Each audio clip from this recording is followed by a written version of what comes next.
I stepped into the glittering hall, the sound of clinking glasses and laughter washing over me like a wave I wasn't ready for. Lucas nudged me, smirking. "Relax, Ethan. Tonight, you just observe."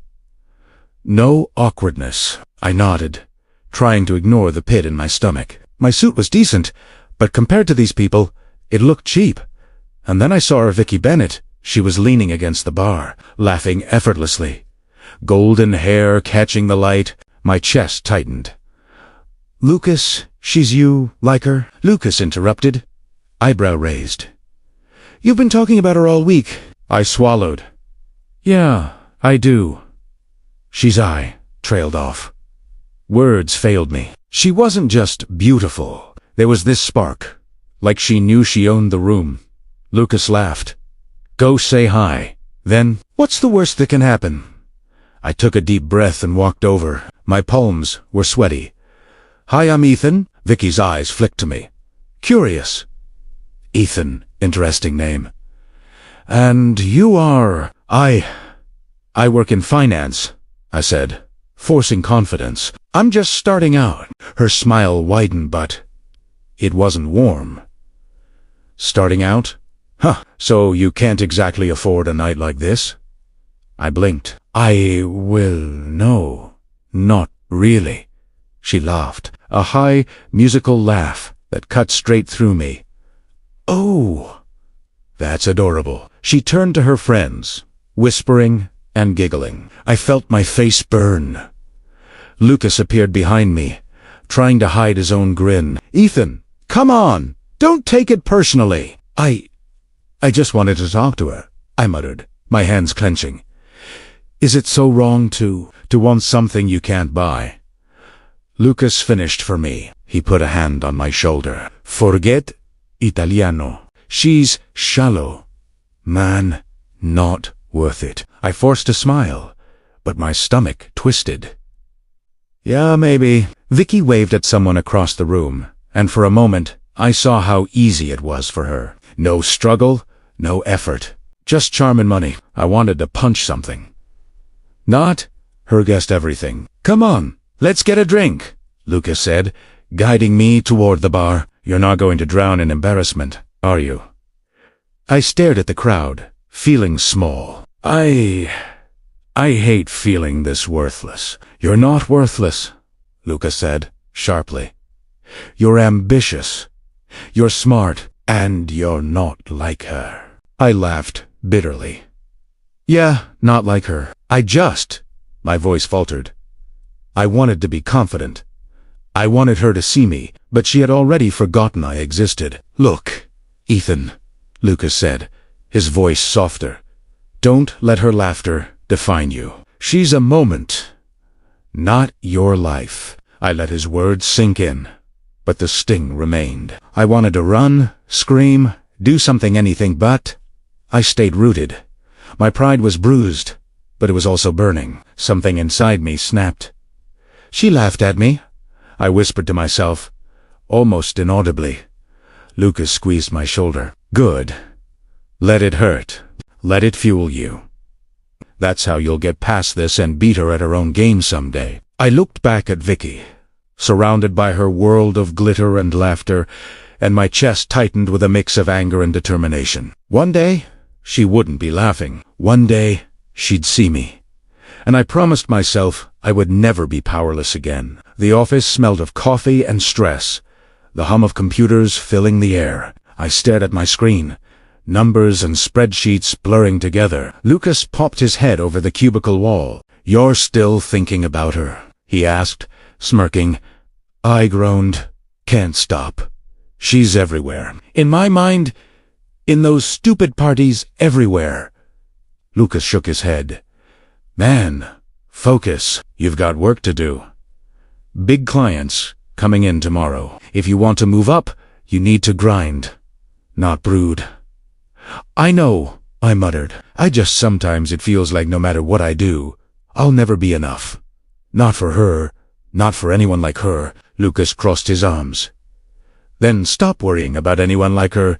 Be enough for yourself first." I sighed and returned to the spreadsheets. Each project was a tiny mountain, but I climbed anyway. Primera sta yed latte burning the midnight oil while the city lights flickered outside. Somewhere, Vicky probably dined at a rooftop restaurant, champagne in hand, laughing without a care. Ethan Clarke, a voice interrupted my thoughts. I looked up. A man in a tailored suit, silver hair, and a calm presence was staring at me. "Yes," I said, cautiously. "I'm Robert Kane," he said, extending a hand. "I've been watching your work on the Carson project. Impressive, but I think you're aiming too low." I blinked. "Too low? I'm just trying to survive." "Really?" he smiled. "Survival doesn't build empires. You have potential, but potential means nothing without risk, without ambition." He smiled. "Survival doesn't build empires. You have potential, but potential means nothing without risk, without ambition. You're thinking like someone who's already defeated." I laughed nervously. "Defeated? I don't even know where to start." "Start by imagining yourself beyond these cubicles, beyond numbers. Think vigor, think wealth influence, power, then figure out the first step to get there. That's how dreams move from fantasy to reality." I frowned. "It's easy for you to say. You already have all of that." "Easy? No, I earned it. And I see the same fire in you. Don't let it die because of fear or because someone laughed at you." His words hit harder than I expected. Memories of Vicky's laughter, the humiliation at that party, they churned inside me. I clenched my fists. I don't want to feel powerless again," I admitted. "Good," Robert said.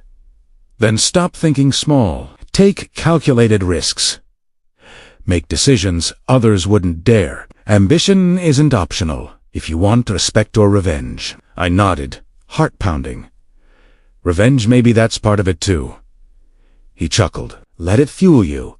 Just don't let it destroy your judgment. Use it as a spark, not a chain." The next day, I started sketching ideas, drafting plans, imagining a life where I wasn't laughed at, where I could command attention instead of shrinking under it. The spreadsheet still existed.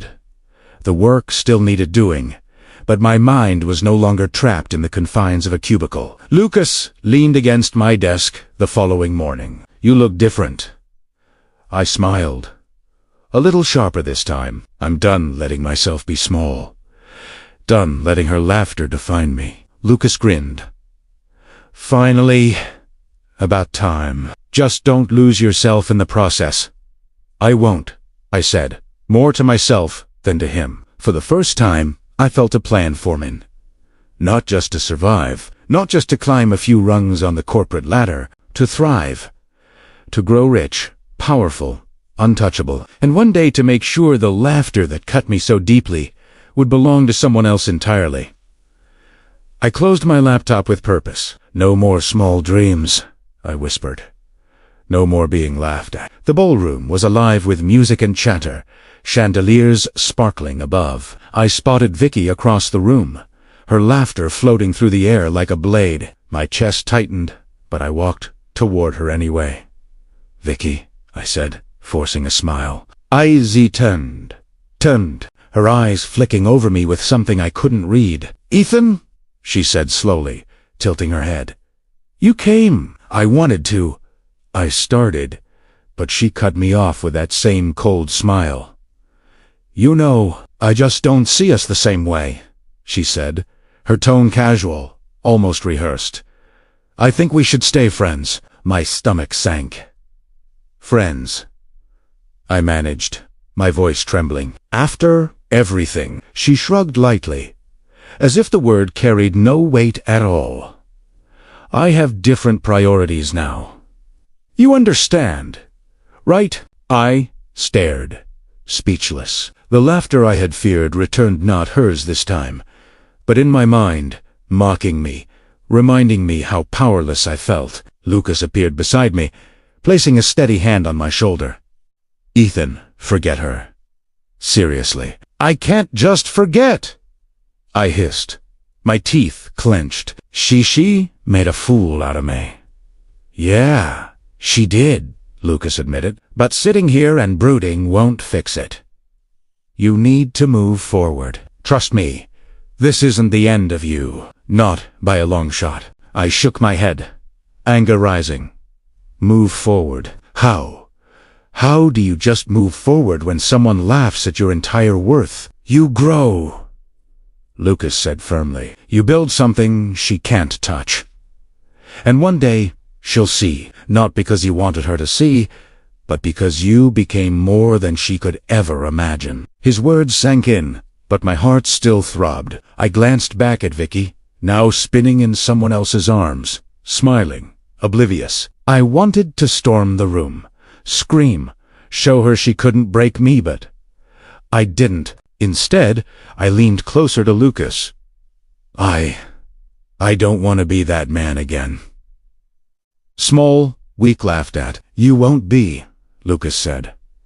I've seen the fire in you. You're just going to have to stoke it yourself. I closed my eyes, taking a deep breath. My pride hurt, but beneath it, something stirred resilience. A spark I hadn't recognized before. I could either let this destroy me, or use it. I'm done being laughed at, I whispered. No more humiliation. No more feeling small. Lucas smirked. Finally, that's the ethos I know. Now, channel it. Work, life, ambition, whatever it takes. And don't let her name poison you. Use it. I opened my eyes and watched Vicky laugh again. Golden and untouchable. The sight no longer crushed me, entirely it fueled me. I wanted more than just revenge. I wanted transformation, control over my life. I will rise above this, I said quietly, more to myself than to Lucas. I'll make something of myself, and she'll see it one day. Not because I show off, but because she can't ignore it. Lucas clapped me on the back. Good. Let's start now. No whining, no regrets. You've got this. I straightened my shoulders, feeling a flicker of determination. The night still held its glitter and laughter, but I had made my decision. I wouldn't let a single moment of humiliation define me. I looked back at Vicky one last time. Her image burned into my mind not as a heartbreak, but as motivation. I'm done being small, I whispered again. From now on, I'm in control. The office lights burned late into the night. I sat at my desk, eyes scanning projections, calculations, and proposals. Lucas leaned against the doorway. Coffee in hand, you're insane, he said, raising an eyebrow. Working this late again. I have to, I muttered, refusing to look away from the screen. If I don't, someone else will beat me to the deal. Lucas sighed. Ambition's good, but don't let it eat you alive. I can't. Not anymore, I said, voice low. I'm done being laughed at, forgotten, underestimated. I want control. I want power. He shook his head, smiling slightly. That's the fire I like seeing. Just don't burn the wrong bridges. The next day, I walked into a conference room and saw him, Damien Ford. Sharp suit, sharper eyes, like he could smell weakness. He extended a hand. Ethan Clark, he said smoothly. I've heard of you. Ambitious, I see. Dangerous in the wrong hands. I didn't shake it. I'm just getting started, I replied, keeping my voice steady. Damien chuckled. Good. I like fire, but watch yourself. Ambition can burn you if you're careless. I smiled thinly. I'll take my chances. Over the next few weeks, I poured everything into my work. Deals, presentations, networking. I moved faster, sharper, calculating risks others wouldn't dare. Damien tried subtle sabotage, spreading rumors, questioning my competence, undermining deals. Each attempt only sharpened my focus. You see that? Lucas asked one evening, tapping my tablet. Damien's at it again. Trying to rattle you. I know, I said, and I won't let him. Every move he makes, it teaches me something. I'll beat him at his own game. Meanwhile, there was Clara Morgan. She worked in the marketing department, and unlike Vicky, she didn't flaunt wealth or charm. She offered quiet support, her smile genuine, her words kind. "Ethan, need a hun with these projections?" she asked, leaning over my desk. Yeah, that'd help, I admitted. She glanced at the numbers. Tin looked up. "You're pushing yourself too hard. Don't forget to breathe." I smirked. "I don't have time for breathing when there's work to do." She laughed softly. "You need balance. Even fire can burn out if you ignore it." I felt a strange mix of annoyance and admiration. She wasn't Vikishi, wasn't flashy, manipulative, or cruel. She was just real, and that unnerved me more than I expected. That night, lying in bed, I couldn't sleep. Thoughts of Vicky, Damien, and my own ambitions collided. I replayed every insult, every laugh, every look of dismissal I'd endured. My chest tightened with a strange exhilaration. Anger, yes, but also a shop drive I couldn't ignore. "I will not fail," I whispered to myself. "I will rise above everyone who doubted me. And I'll do it my way." Weeks passed, and small victories piled up. I closed deals Damien tried to sabotage, impressed clients who had doubted me, and noticed Clara's quiet pride when I succeeded. It was different from the thrill of revenge, but it grounded me in a way I hadn't expected. Lucas caught me one night, rubbing his eyes. "You're obsessed, Ethan. This isn't just about money anymore, is it?" I shook my head slowly. "No, it's not. It's about proving I'm more than a punchline. About showing her, showing Damien, showing myself I'm not someone to be ignored." "And Clara?" he asked, cautiously.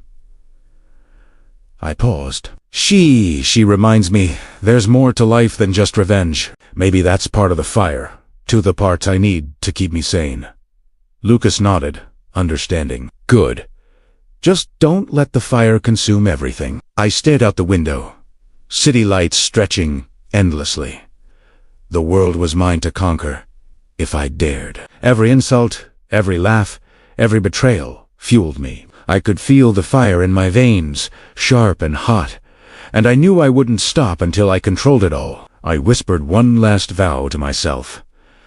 "I'll rise, I'll succeed, and one day everyone who doubted me will remember my name." The phone rang before I even hit the office floor. I grabbed it, heart hammering. "Ethan Clark?" The client's voice boomed. "Consider the deal finalized." "Congratulations." I blinked. You're serious?" "Absolutely.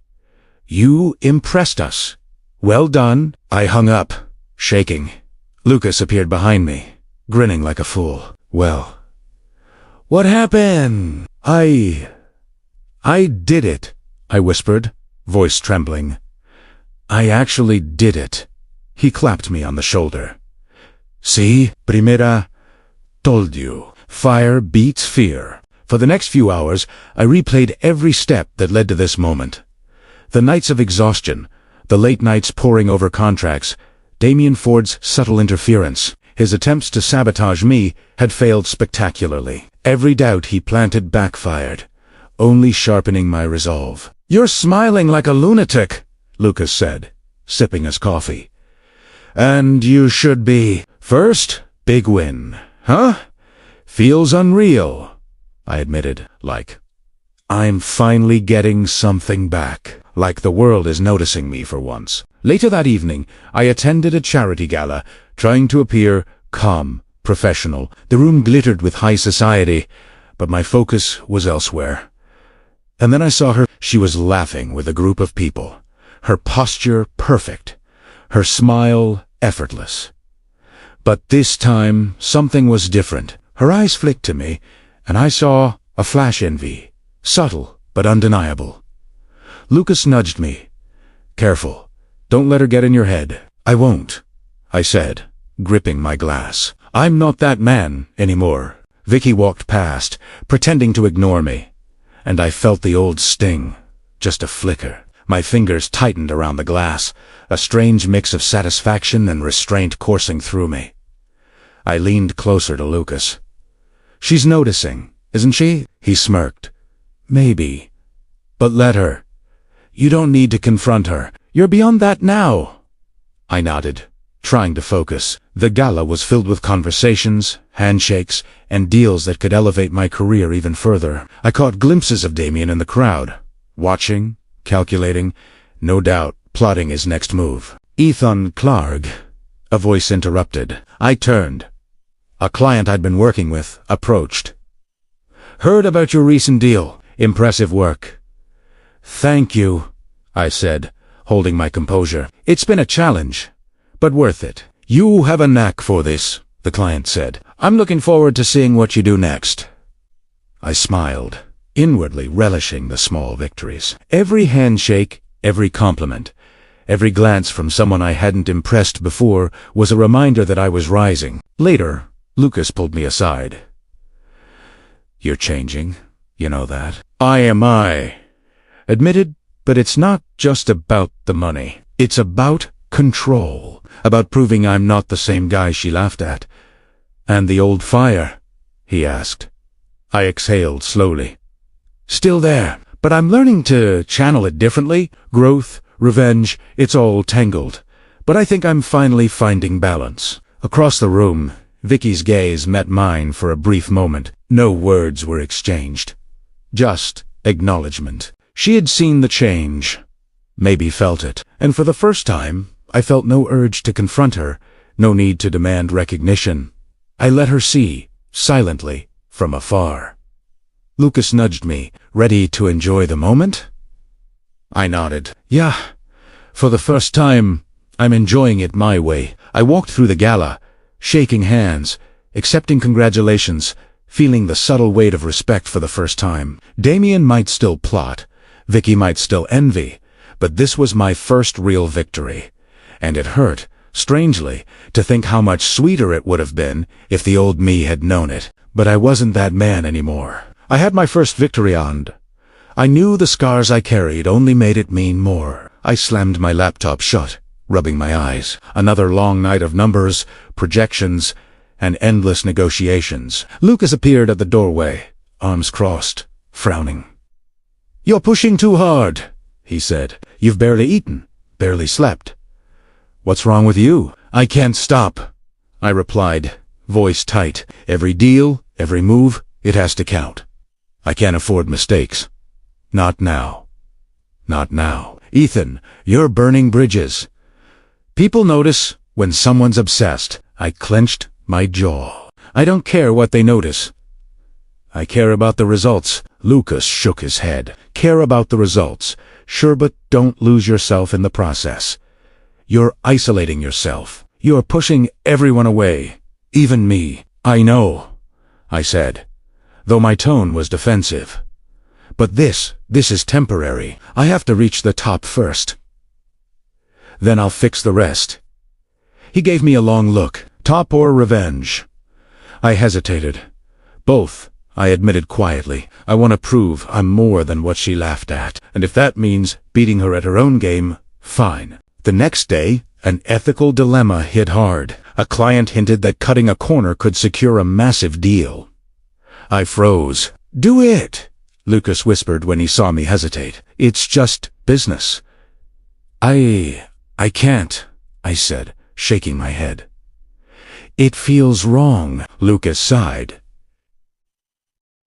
"I know. But sometimes morality comes at a cost. You decide if it's worth it." I weighed the risk, the potential gain, and the compromise of my own values. In the end, I found a way to negotiate honestly while still securing the deal. Small victory. But it reminded me why I couldn't lose myself completely in ambition. Later that evening, I went to a networking event. And of course Vicky was there, radiant, flaunting wealth and charm. My chest tightened, a familiar ache rising. "Ethan Clark," she said, feigning surprise. "Wow, look at you. Doing well, I see." I smiled faintly. "Seems like we're both moving up." Her lips curved, who slightly, with that knowing smirk. "Oh, absolutely. It's been enjoyable watching your progress." I felt the old sting, but also a surge of control. This time, I wasn't desperate for her approval. I could feel her measuring me, comparing me to the man I used to be and I liked it. Lucas nudged me from behind. Careful. Don't let her get under your skin again. I'm not, I muttered, though my thoughts lingered. It's not about her money or charm anymore. It's about showing that I'm untouchable now, emotionally as well as financially. She's testing you, Lucas said. Don't fail the test. I straightened, letting the tension leave my shoulders. I won't.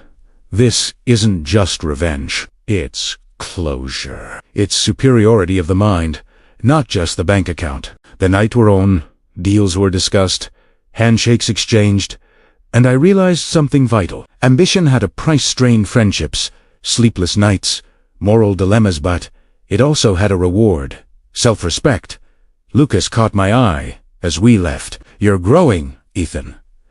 Just remember to breathe sometimes. Even the strongest fire can burn out if you don't feed it right. I will, I said quietly, more to myself than him. I'm learning the cost, and I'm ready to pay it. For the first time, revenge felt secondary. What mattered now was control, mastery, and proving that I wasn't the man I used to be. Wealth was a tool, yes, but closure and emotional power, that was the real victory. And as I walked through the city streets, I whispered under my breath, I'll rise fully. No one will ever mock me again, not her. Not anyone. I got the call late that evening. Lucas's voice was tense. Ethan, you need to see this. What happened? I asked, heart already tightening. It's Vicky and Sophie Lane. They've been scheming behind your back. You should come over. I drove fast, every red light a countdown. When I arrived, Lucas handed me his phone. The video made my stomach twist. Vicky was laughing, handing confidential information from one of my clients to Sophie. This will make us rich, she said, her tone casual, like it was nothing. I clenched my fists. I can't believe she'd believe it, Lucas said sharply. She will betray anyone for her own gain, even someone she pretended to care about. My mind, Ra said. Every memory of her laughter, every slight, every dismissive glance, they combined into something sharp, cold, calculated. I need to do something, I muttered. I can't just let this slide. You could confront her, Lucas suggested. Make a scene. But he paused, eyes serious. I don't think that's what you want anymore. No, I said firmly. This isn't about anger. It's about leverage, karma. Showing her she can toy with May, or anyone I care about, without consequence. I spent the next days collecting everything I could. Emails, messages, screenshots. Every interaction, every transaction between Vicky and Sophie, stored neatly, silently. I wasn't just gathering evidence, I was reshaping myself. The naive Ethan who trusted Italy was gone. I was meticulous now, cold when necessary, strategic. Lucas watched me work, eyes wary. You're changing.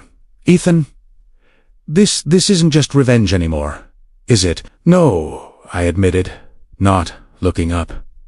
It's control. It's prevention. It's knowing I won't be manipulated again. The psychological shift was subtle but profound. I analyzed Vicky's behavior patterns, predicting her moves before she made them. I imagined the future, her arrogance, her overconfidence, and how I could turn it into her undoing. Then came Sophie. I called her under the pretense of needing a meeting. Sophie, we need to talk, I said when she arrived, about Vicky and the plan you're involved in. She smirked. Oh, Ethan, come on. It's just business. Just business, I echoed. You realize this could ruin people I trust, and yet you go along with it. Why? She shrugged. Opportunities don't wait for morals. You'd do the same if you were smart. I leaned forward. I don't. I have limits. And crossing them has consequences. Her smirk faltered. What are you talking about? I showed her the files. Every message, every transfer. You've been playing with fire, and I'm holding the match. Her eyes widened. Ethan, you can't. I already can, I interrupted. And I will. If you don't back down. This isn't personal, but it could be if you force my hand. She swallowed hard, realizing she was trapped. You're serious. Deadly serious, I said, voice calm, measured. Learn this now. I'm no longer the man who ignored betrayal. I'm in control, and if you think I'll hesitate again, you're wrong. Lucas gave me a quiet nod from the corner. You've become someone else, Ethan. The world won't underestimate you now. I exhaled slowly, a mixture of satisfaction and cold determination coursing through me. Vicky's betrayal wasn't the end, it was the beginning of a game she didn't know she'd lost before it even started. I whispered under my breath, "This is just the start, and she regret every choice she made." I leaned back in my chair, reviewing the guest list for Vicky's upcoming gala. Every name, every connection, every alliance mapped carefully in my mind. Lucas watched me from the doorway, arms crossed. "You're getting obsessed," he said. "This isn't just business anymore, Ethan." "Maybe," I admitted, voice tight. "But someone needs to show her that actions have consequences. Subtle consequences." Lucas frowned. "Subtle or cruel?" "Neither," I said firmly. "Calculated. Strategic. She won't even know until the damage is done." I called Clara later, my tone softer. "Clara, I need your advice, and maybe your help." "Of course, Ethan. What's going on?" she asked. "It's Vicky. She's toxic, and I want to expose her without losing myself in the process. I need someone I trust to guide me." Clara's voice was gentle. "You can't let her control your life, Ethan. But remember, this isn't about hatred. It's about protecting yourself, your future." I smiled faintly. "Exactly. I want to rise above her and not fall into the same traps." The gala arrived. Vicky was radiant, laughing, greeting people like a queen in her court. I stayed in the shadows, observing, noting patterns, weaknesses, a misplaced word here, a mismanaged introduction, their teeny cracks forming in her perfect facade. Lucas leaned beside me. "You're quiet tonight." "Watching," I said. "Every detail matters. One small slip, and it becomes a lesson for her." Across the room, Vicky tried to orchestrate a networking deal, but I had subtly planted information that forced her partner to hesitate. Her confident smile faltered for a fraction of a second, just enough for me to notice. "She noticed it," I whispered. "Did you see?" Lucas nodded. "Yeah, but Ethan, remember why you were doing these? Don't let it consume you." The line between revenge and obsession is thin. I exhaled slowly. "I know. I'm trying to stay on the right side of it, but it's hard when the old wounds are still fresh." Clara approached me, placing a hand on my arm. "Ethan, you're doing this carefully." "That's good, but don't forget, there's more to life than proving a point." "I haven't forgotten," I said. "But right now, it's necessary. For closure, for control." She smiled softly. "I know. Just promise me you won't lose yourself. You're stronger than her. Stronger than this game." I nodded, appreciating her support. It felt different from Lucas' warnings. It was emotional, grounding. She reminded me there was still compassion, still balance. As the night progressed, subtle chaos rippled through Vicky's circle. A rumor I quietly seeded, a misstep in conversation, a deal to little harmless individually, but collectively they exposed cracks in her image. She noticed some, but couldn't trace the source. Lucas leaned in again. "Ethan, you've become methodical, calculated. I'm impressed, but worried. Don't let this strategy overshadow who you are." "I won't," I said. "I'm learning to channel the fire, not let it consume me. Every move is deliberate, not impulsive. I control this, not emotions." Vicky caught my eye briefly. Her smile was strained, the first sign of unease I'd seen in years. Satisfaction surged, tempered by caution. I didn't need to confront her directly. The message was clear. I was no longer the man she could mock or manipulate. Clara squeezed my arm. "See, you're proving your point without losing yourself." "Yeah," I said, voice steady, "and that's the real victory. Revenge without destruction, influence without compromise." Lucas muttered, half to himself, Just don't cross that final line, Ethan. Once it's gone, you can't get it back. I nodded silently, aware of the edge I was walking. Love, revenge, personal integrity, all tangled, but for the first time, I felt confident that I could navigate it. The fire in my veins was sharp, precise, controlled, and as I watched Vicky's world wobble subtly around her, I whispered under my breath, "This is only the beginning, and I'm still in control." The limousine ride felt unreal. City lights blurred past the tinted windows as I clutched a glass of champagne, finally tasting the life I had chased for so long. Lucas sat beside me, shaking his head. "Unbelievable," he muttered. "You actually made it, Ethan. Elite circles, wealth, influence, all of it." I smirked. "Feels like a dream, or maybe the nightmare I used to fear has finally flipped in my favor." Lucas chuckled. "Careful. Don't let the thrill blind you. Status is fragile. People like Damien will try to knock you down." I raised an eyebrow. "Let them try. I've already planned my moves.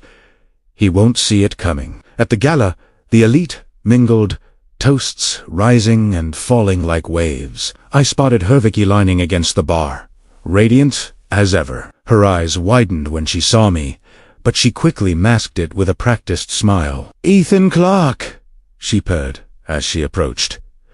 "It's been a while. I thought we should reconnect." I studied her for a long moment, letting the memory of her laughter and mockery burn quietly. Then Primera smiled, cold and deliberate. "Vicky, I don't reconnect with people who only show up when it benefits them," I said. "I've moved on. You should, too." Her lips parted in shock, but she recovered quickly. I just thought..." "Thought what?" I interrupted. "That I'd welcome your charm after everything." Her confidence faltered. Just enough. I didn't need to humiliate her further. Silence said more than words ever could. Primera turned Hawaii, letting her see that I was untouchable both emotionally and socially. Lucas nudged me. Smooth, cold, but effective. I nodded, sipping my champagne. She needed to understand the new rules. I make the choices now. Across the room, I caught Damien Ford watching. Sharp eyes, narrowing. He had underestimated me for too long. But tonight, every deal, every alliance I had cultivated hit him like a wave. One of his major partners had just pulled out, citing concerns I had subtly fueled. Karma was taking its course. Silently, but inevitably, Lucas leaned closer. "He's noticing. And not in a good way." I smiled faintly. "Good. Let him. I've learned to play long games. Subtle, precise, devastating." Amid the crowd, I met Isabella Reed, a prominent investor with a reputation for integrity and sharp insight. "Ethan Clark," she said, extending her hand. "I've heard about your recent deals. Impressive work. Strategic, clever, and unrelenting." "Thank you," I said, shaking her hand firmly. "I've worked hard to get here, every step calculated." She tilted her head, intrigued. "I like people who take control of their destinies, especially those who can rise from setbacks and remain sharp." I felt a flicker of pride, not the ego of wealth, but the recognition of my transformation. "I suppose that's one way to describe it," I admitted. Lucas watched us, amused. "Seems like you're attracting the right kind of attention now. No Vickies or Damiens in this circle." I chuckled. "Exactly. This is the life I dreamed of. Not just the wealth, but the control, the respect, the recognition." Later, I found a quiet corner, champagne in hand, reflecting on the journey. Vicky's envy, Damien's panic, my rise, it all blended into a complex satisfaction. Revenge wasn't just about seeing them falter. It was about the proof that I had transformed, that I had become more than they ever expected. Lucas leaned against the wall. "You've won, Ethan, but don't let it make you bitter. That's the trap." "I know," I said, gaze distant. "Bitter isn't the goal. Control is. Respect is. Closure is. And tonight, I feel it all. I raised my glass to myself, to the city that now bowed to my ambition, and whispered under my breath, I've arrived, and I'll never be laughed at again. The invitation arrived unexpectedly. Vicky's father, Harold Bennett, hosting a private dinner. Curiosity and old grudges warred inside me. Lucas raised an eyebrow. You're actually considering going? He asked, doubt clear in his voice. I need to see her face, I admitted, voice low, not for her charm or for revenge, but to witness the regret firsthand. To close this chapter, Lucas shook his head, but didn't argue. Just don't let it spiral. Clara reached for my hand. Ethan, remember why you're doing this? Closure isn't humiliation. It's about freeing yourself, not proving anything to her. I nodded.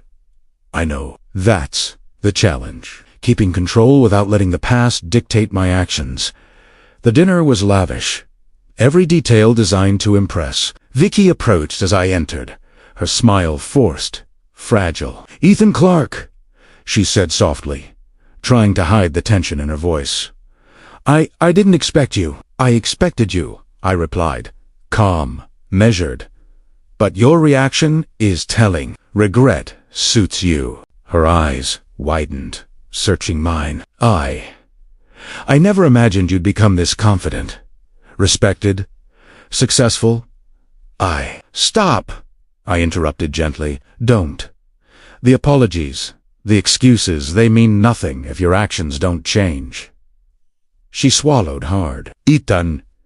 Vicky, I said firmly. I'm not the same man you laughed at. You can't manipulate me with charm or pity. I've moved beyond that. Her lips pressed together. Silence stretched uncomfortably, and I realized this was the moment she understood. The power had shifted. Lucas leaned in from the corner. Stay grounded. Don't let the old fire cloud your judgment. Clara squeezed my hand. Remember, closure is stronger than revenge. I exhaled, feeling a mix of satisfaction and restraint. I understand, and that's why I'm not humiliating her. I'm not seeking vengeance. I'm choosing peace for myself. Vicky's father, Harold, approached. Ethan Clark, he said, nodding. I've heard much about your rise. Your achievements remarkable. Thank you, Mr. Bennett, I replied, offering a polite bow. I'm here to observe, not impress. Harold studied me, then glanced at his daughter. Seems she's learned a lesson, hasn't she? I looked at Vicky, who avoided my gaze. Yes, sir, and I've learned mine. She's not worth my anger anymore. But the lesson is invaluable. Vicky finally met my eyes, a flicker of shame visible. Ethan, I'm sorry for how I treated you. Truly. I nodded. Calm. I accept that, but it's not about your apology.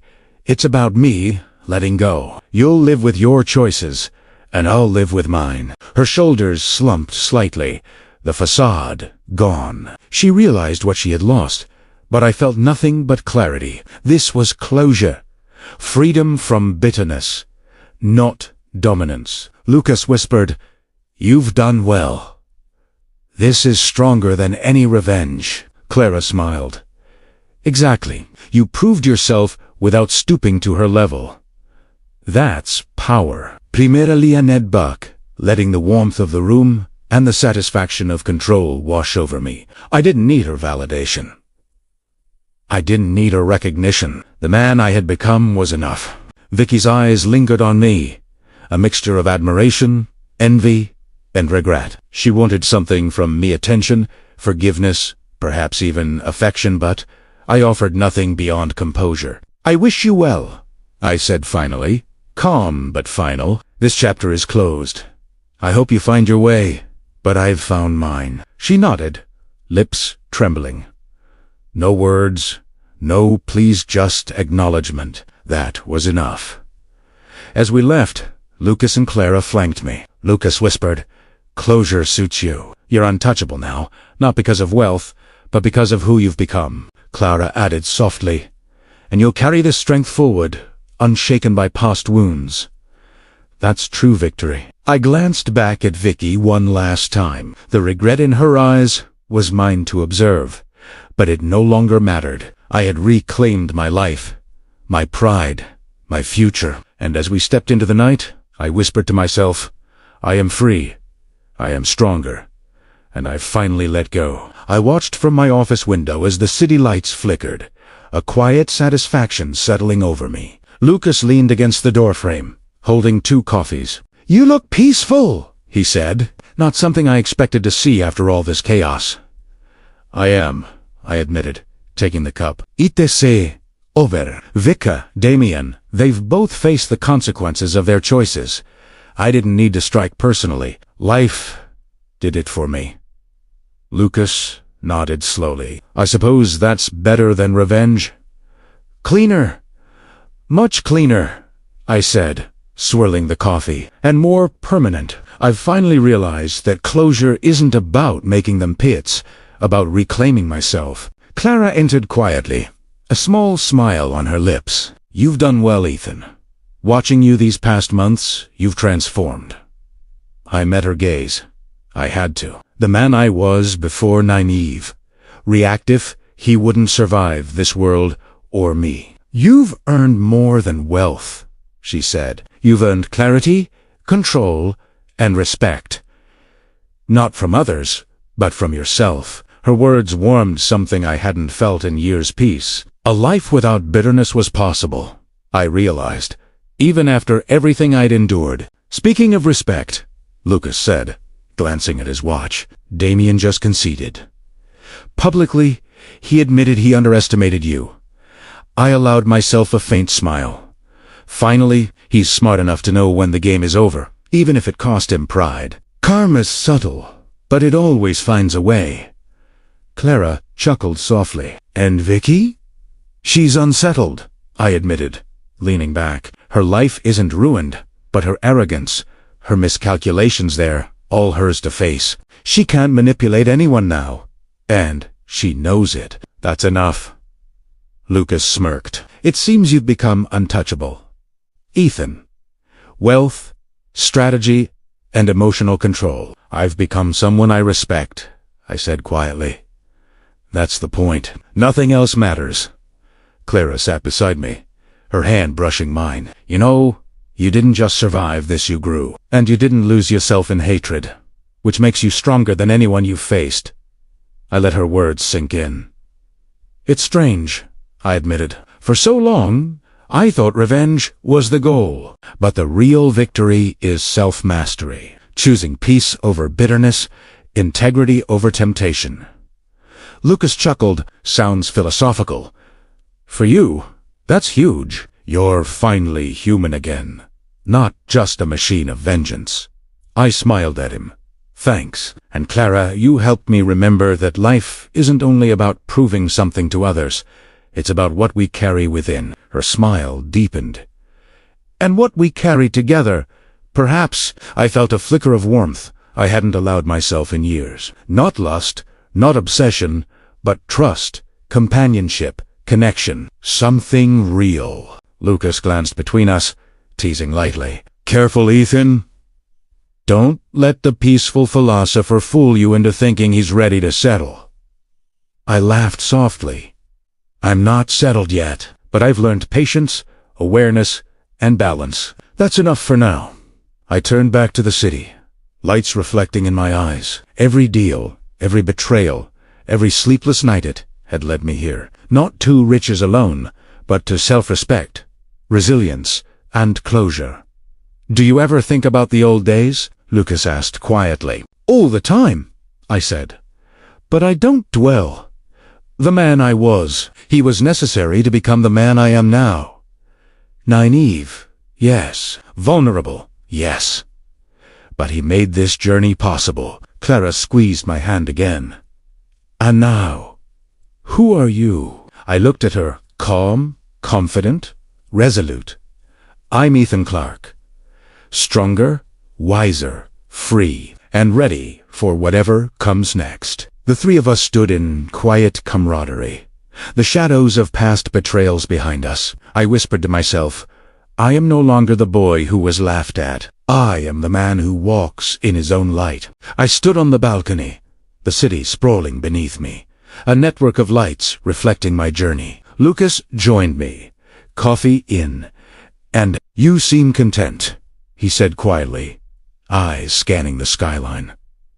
"I am," I replied, taking a slow sip. "Not just because of wealth or status, but because of everything I've learned. The betrayals, the losses, the sleepless nights they shaped me. I'm free now." Lucas nodded. "Free? Huh? From Vicky, Damien, all that bitterness?" "Yes," I said firmly, "from everything that once controlled me. And it feels good, lighter than I imagined." Clara appeared behind us, smiling. "You've done more than survive, Ethan. You've grown." "I've had too," I admitted, eyes distant. "I can't undo the past, but I can control my present and my future." Lucas smirked. "And what about love, happiness, the softer stuff?" I glanced at Clara, who caught my gaze warmly. "That's part of it," I said softly. "The journey taught me resilience, but it also reminded me of what's real. Connection, trust, companionship. Those aren't trophies, but they matter more than any victory over others." Clara laughed lightly. "You sound philosophical tonight." "I suppose I am," I said, smiling. "But that's part of evolution, isn't it? Learning that triumph isn't only measured in money, revenge, or reputation. It's measured in self-respect, emotional strength, and balance." Lucas raised an eyebrow. "And do you feel balanced?" "For the first time, yes," I said, letting the words settle. "I'm still ambitious, still hungry for growth, but the fire doesn't consume me anymore. I'm in control, not driven by anger or envy." Clara stepped closer, linking arms. "And the past?" I exhaled, looking at the horizon. "It's behind me. Vicky's envy, Damien's schemes, they no longer define me. I honor the lessons, but I don't carry the pain." Lucas smiled. "You've come far, Ethan. From the man who couldn't afford to be laughed at to someone who walks in his own light." "Yes," I whispered, "and that light is mine alone. My success, my net worth, my recognition, they're symbols. But the real triumph is internal, emotional strength, clarity, and freedom from the chains of my former self." Clara squeezed my arm. "And what now?" "Now," I said, scanning the cityscape, "now I build, I create, I live. I pursue ambition, yes, but with purpose and wisdom. I help, I love, I protect what matters. I am no longer naive, no longer reactive. I am deliberate, strong, and free." Lucas chuckled. "Sounds like a good life plan. Maybe one I should follow myself." "You should," I said, smiling. "We all deserve growth, Lucas. All of us." I turned back to the horizon, wind on my face, city lights twinkling like possibilities. Every betrayal, every scar, every victory led here. I whispered to myself, quietly but firmly, "I've survived, I've grown, and I'm ready for whatever comes next. This is my horizon, my life, my rules," and for the first time in years, I truly believed it.